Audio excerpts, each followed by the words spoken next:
যে আবু সাইদ খান ছাত্র জনতার উপর গুলি চালিয়েছিল। আমরা দেখেছি প্রত্যেকটি ক্যাম্পাস থেকে কিভাবে ছাত্রলীগের সন্ত্রাসীদেরকে বিতাড়িত করা হয়েছিল। সেই যে বিপ্লবের স্ফুলিঙ্গ বাংলাদেশের মাটিতে চলেছিল, সেই বিপ্লবের স্ফুলিঙ্গ এখনো বাংলার মানুষের মধ্যে রয়েছে। এই বাংলার মানুষ আমরা আওয়ামী ফ্যাসিবাদতন্ত্র চাই না।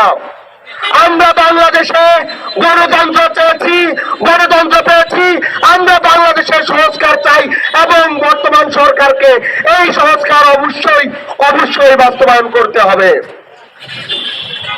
প্রিয় উপস্থিতি, আমরা দেখতে পারি সংসদে বিএনপি এবং তার যে প্রধানমন্ত্রী সহ স্বরাষ্ট্রমন্ত্রী, তারা বারবার নিজেদেরকে জুলাইয়ের পক্ষ শক্তি হিসেবে হাজির করেন, বারবার নিজেদেরকে জুলাইয়ের পক্ষ শক্তি হিসেবে জাহির করেন।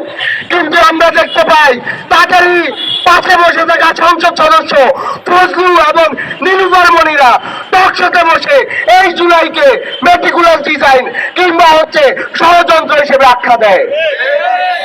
আমরা দেখতে পারি এই ফজলু তিনি টকশোতে বসে মিডিয়ার সামনে বলেন যে জুলাই নাকি রাজাকারদের দ্বারা সংগঠিত হয়েছিল।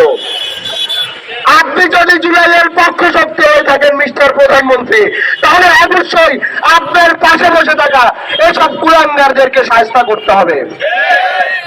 আমরা দেখতে পেয়েছি আপনার খুনি আবু সাইদ খান, যে আবু সাইদ খান ছাত্র জনতার উপর গুলি চালিয়েছিল, সেই আবু সাইদ খানকে বাঁচানোর জন্য বিএনপির শিমুল বিশ্বাস সহ অন্যান্য নেতারা সবাই উঠে পড়ে লেগেছে।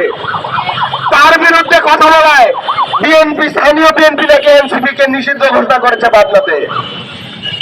আমরা বিএনপিকে বলে দিতে চাই, গত 16 বছর তোমাদের অবস্থা কি ছিল আমরা দেখেছি। তোমরা এত বড় হবি হয়ে যাও নাই যে তোমরা এনসিপি কে বিপ্লবীদেরকে পাবনার মাটিতে নিষিদ্ধ করতে পারবা।